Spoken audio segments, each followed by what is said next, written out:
Welcome to Audiobook Heaven.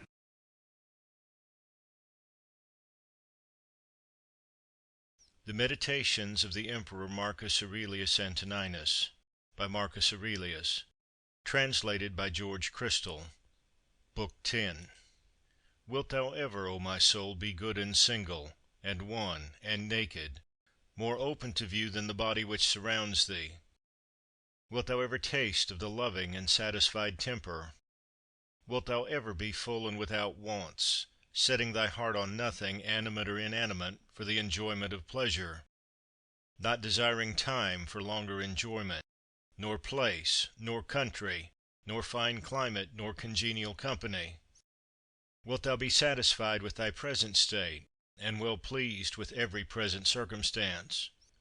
Wilt thou persuade thyself that all things are thine, that all is well with thee, that all comes to thee from the gods, and that what is best for thee is what they are pleased to give, now and henceforth, for the preservation of that perfected being, which is good, just, and beautiful, which generates, combines, embraces, and includes all fleeting things that dissolve to bring forth others like themselves? Wilt thou never be able to live a fellow citizen with gods and men, approving them, and by them approved? In so far as you are governed by nature only, observe carefully what nature demands. Then do that freely, if thereby your nature as a living being be not made worse. Next you must consider what the nature of a living being demands, and allow yourself everything of this kind by which your nature as a rational being is not made worse. Now it is plain that what is rational is also social. Therefore follow these rules and trouble no further. Whatever happens, nature has either formed you able to bear it or unable. If able, then bear it as nature made you able, and fret not. If unable, yet do not fret, for when the trial has consumed you, it too will pass away. Remember, however, that nature has made you able to bear whatever it is in the power of your own opinion to make endurable or tolerable, if only you conceive it profitable or fit to be borne. If a man is going wrong, instruct him kindly, and show him his mistake. If you are unable to do this, blame yourself, or none. Whatever happens to you was prearranged for you from all eternity, and the concatenation of causes had from eternity interwoven your existence with this contingency. Whether all be atoms, or there be a universal law of nature, let it be laid down first that I am a part of the whole which is governed by nature. Secondly, that I am associated with other parts like myself. Mindful of this, since I am a part, I shall not be dissatisfied with anything appointed me by the whole. For nothing is hurtful to the part which is profitable to the whole, since the whole contains nothing unprofitable to itself. All natural systems have this law in common, and the system of the universe has another law besides, namely, that it cannot be forced by any external cause to produce anything hurtful to itself. If therefore I remember that I am part of such a whole, I shall be satisfied with all that flows therefrom. And inasmuch as I am associated with parts like myself, I will do nothing unsocial, but rather draw to my kind, turn my every endeavor to the public good, and shun the contrary. In such a course my life must needs run well, just as you would hold that the life of a citizen runs well when he passes on from one public spirited action to another, and throws himself heartily into every task appointed him by the state. The parts of the whole, I mean the parts which are contained in the universe, must necessarily perish.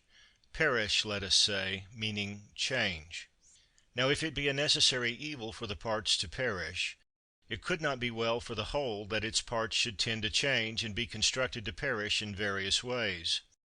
Did nature then set out to injure her own constituent parts, making them so that they are liable to evil and of necessity fall into it, or did it escape her notice that this comes to pass?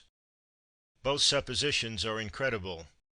And if, dropping the notion of nature, one were merely to put it that things are constituted so, then how ridiculous at the same time to say that the parts of the universe are constituted so as to change, and also to wonder and fret at change or dissolution, as if it were something against the course of nature, especially as everything is dissolved into the elements out of which it arose.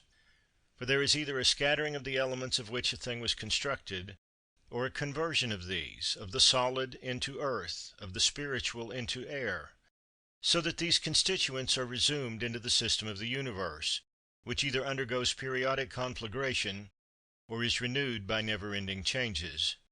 And do not imagine that you had all your earthly and aerial matter from your birth.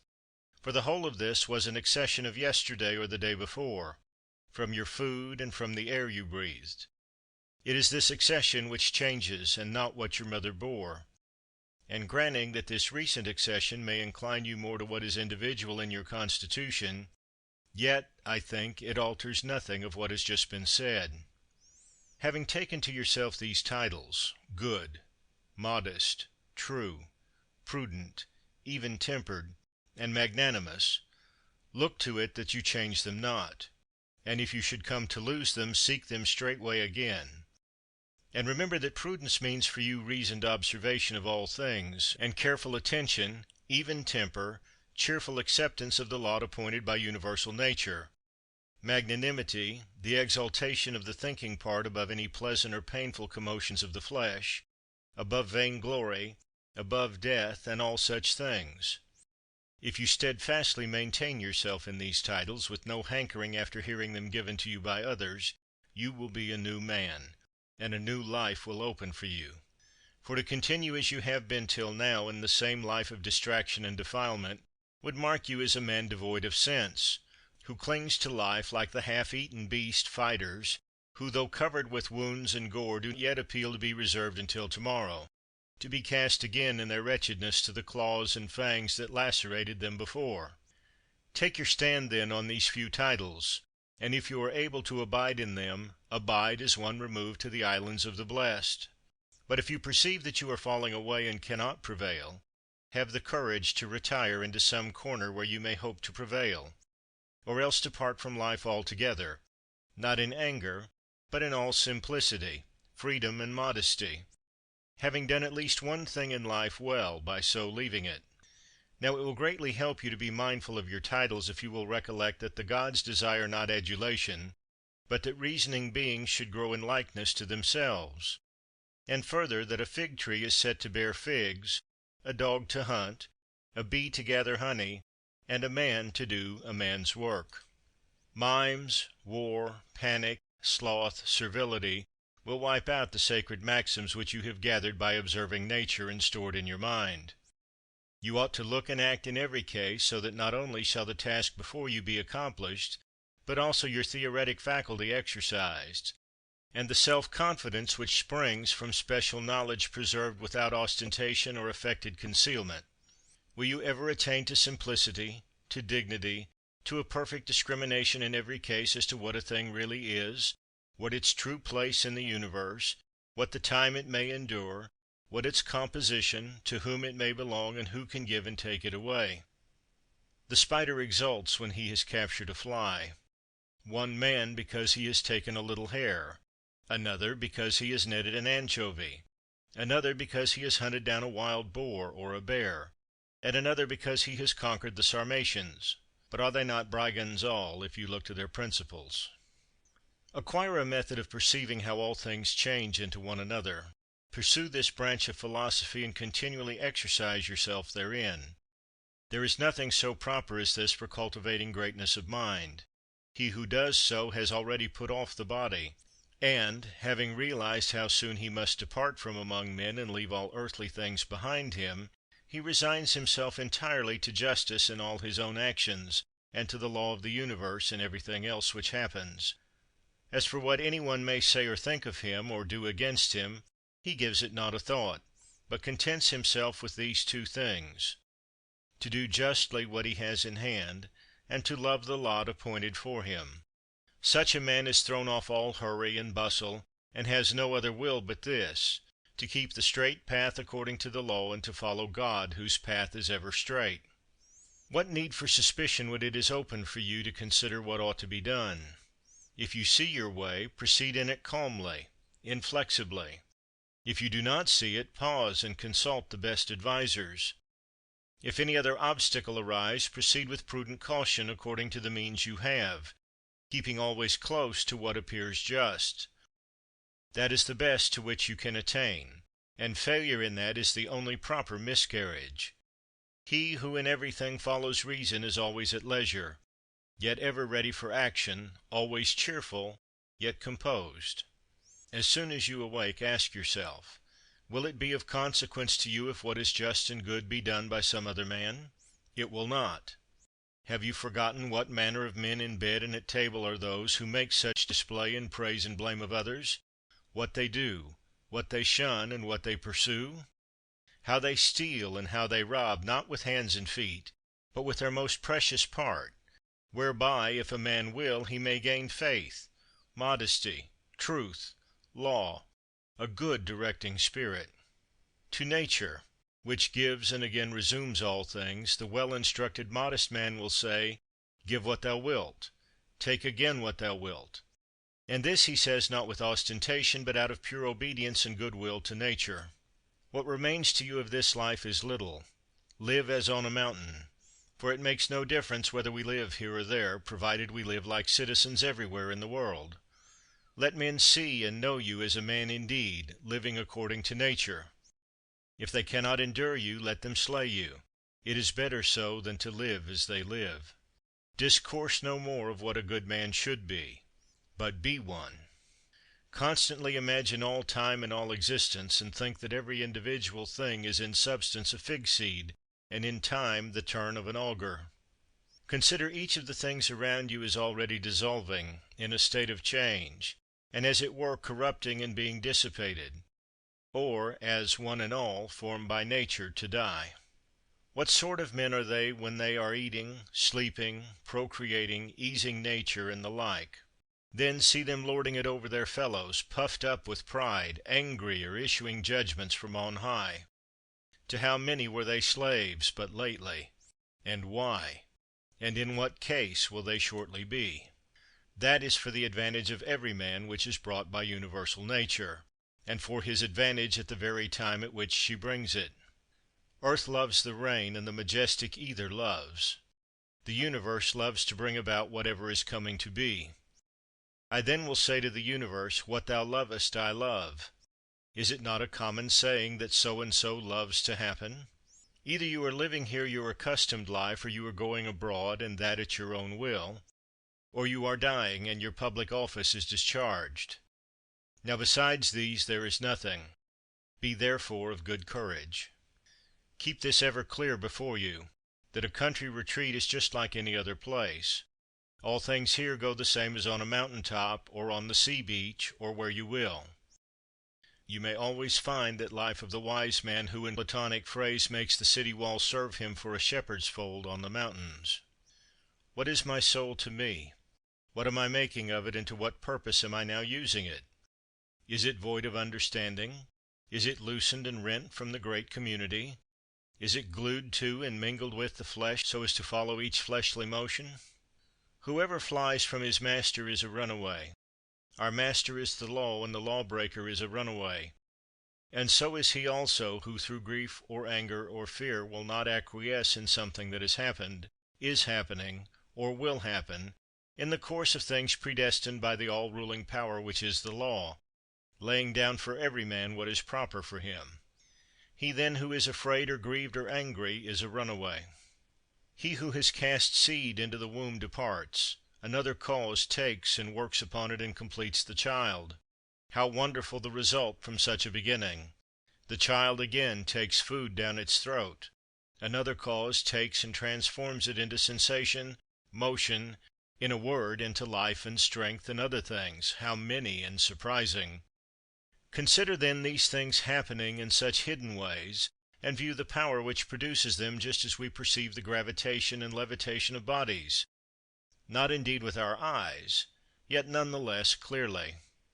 Continually reflect that all that is happening now happened exactly in the same way before, and reflect that the like will happen again. Place before your eyes all that you have ever known from your own experience or from ancient history, dramas and scenes all similar, such as the whole court of Hadrianus, the whole court of Antoninus, the whole court of Philip, of Alexander, of Croesus. All these were similar, only the actor's different. Imagine every one who is grieved or storms about anything whatever to be like the pig in a sacrifice, which kicks and screams under the knife. Such, too, is he who on his couch deplores in silence by himself that we are all tied to our fate. Reflect also that only to a rational being is it given to submit to what happens willingly. The bare submission is a necessity upon all. Look attentively on each particular thing you do, and ask yourself if death be a terror because it deprives you of this. When you are offended at any one's fault, turn at once to yourself and consider of what similar fault you yourself are guilty, such as esteeming for good things, money, pleasure, a little glory, or the like. By fixing your attention on this, you will speedily forget your anger, especially if it occur to you that he acts under compulsion and cannot do otherwise. Else, if it be in your power, relieve him from the compulsion. When you have seen Satyrio the Socratic, think of Eutychus or Hymen. When you have seen Euphrates, think of Eutychio or Sylvanus. When Alciphron comes before you, think of Tropiophorus, and when Xenophon, think of Crito or Severus. When you look upon yourself, think of any of the Caesars, and with every man likewise. Then let this occur to you: where now are these? Nowhere, or who can tell? For thus you will see all human things to be smoke and nothingness, especially if you call to mind that what has once been changed will never exist again through all the infinity of time. Why then this concern? And why does it not suffice you to live out your short span in well-ordered wise? What material, what a subject for philosophy you are shunning! For what are all earthly things but exercises for the rational power, when it has viewed all things that occur in life accurately and in their natural order? Abide, then, until you have assimilated all these things, as a strong stomach assimilates every variety of food, as a bright fire turns whatever you throw upon it into flame and radiance. Let no man have it in his power to say with truth of you that you are not a man of simplicity, candor, and goodness, but let him prove to be mistaken who holds any such opinion of you. This is quite in your power, for who shall hinder you from being good and single-hearted? Only do you determine to live no longer if you cannot be such a man, for neither does reason require in that case that you should. In the present matter, what is the soundest that can be done or said? For whatever that may be, you are at liberty to do or say it.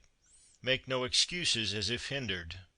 You will never cease from groaning until your disposition is such that what luxury is to men of pleasure, that to you is doing what is suitable to the constitution of man on every occasion that is thrown or falls in your way. You should regard as enjoyment everything which you are at liberty to do in accordance with your own proper nature, and this liberty you have everywhere. Now to the cylinder it is not given to move everywhere with its proper motion, nor to water, nor to fire, nor to any other thing that is governed by a natural law only, or by a soul irrational. For there are many circumstances which constrain and stop them. But intelligent reason can pursue, through every obstacle, the course for which it was created, and which it wills to follow. Set before your eyes this ease with which reason makes its way through all obstacles, as fire goes upwards, a stone downwards, or a cylinder down a slope, and seek for nothing further. The rest of man's difficulties are merely of the body, the lifeless part of him, or else they are such as cannot crush or in any way injure him save through opinion or the surrender of reason itself. Otherwise he who suffered by them would himself straightway become evil. In the case of all other organisms, when mishap befalls, the sufferer is thereby rendered worse. But in this respect it may be said that a man becomes better and more praiseworthy by rightly using his circumstances. In fine, remember that nothing which hurts not the city hurts the man, who is by nature a citizen, nor does that hurt the city which hurts not the law. Now none of the things called misfortunes can hurt the law. Accordingly, what hurts not the law can hurt neither city nor citizen. To the man who is penetrated with true principles, the shortest, the most common hint is a sufficient memorial to keep him free of sorrow and fear, such as, some leaves the winds blow down, the fruitful wood breeds more meanwhile, which in springtide appear. Of men thus ends one race, while one is born.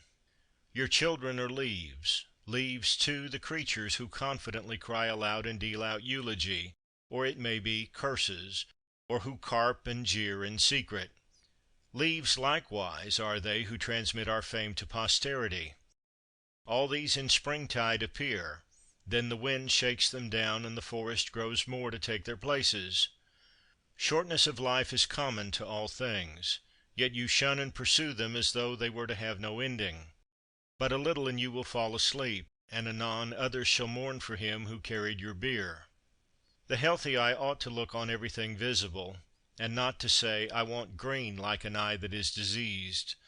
Sound hearing or sense of smell ought to be ready for all that can be heard or smelt, and the healthy stomach should be equally disposed for all sorts of food, as a mill for all that it was built to grind.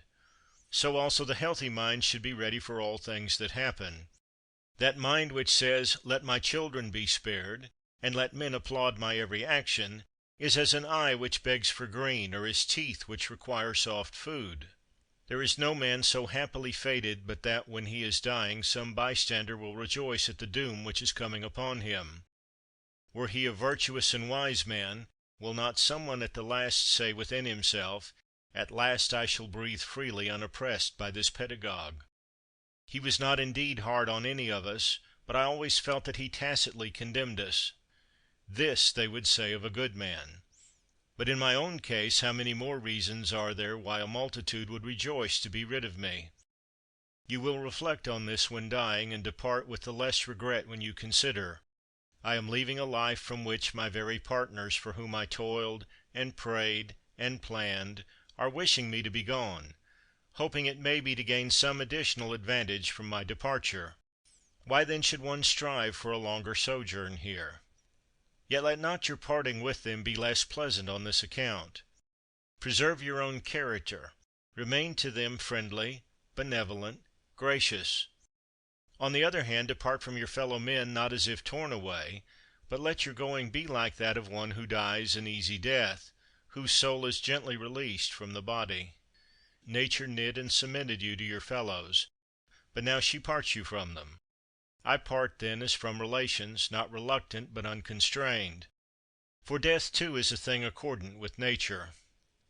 Accustom yourself as much as possible, when any one takes any action, to consider only, to what end is he working?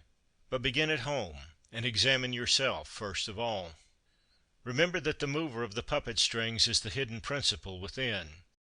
It is that which is eloquence, that which is life, that, if I may say so, which is the man. Never in your imagination confound that principle with the surrounding earthen vessel and the little organs that are kneaded onto it. Excepting that they grow upon us, they are like the carpenter's axe, since without the moving and restraining principle, none of these parts in itself is of any greater service than the shuttle to the weaver, the pen to the writer, or the whip to the charioteer. End of Book 10. Recording by Philip Gould.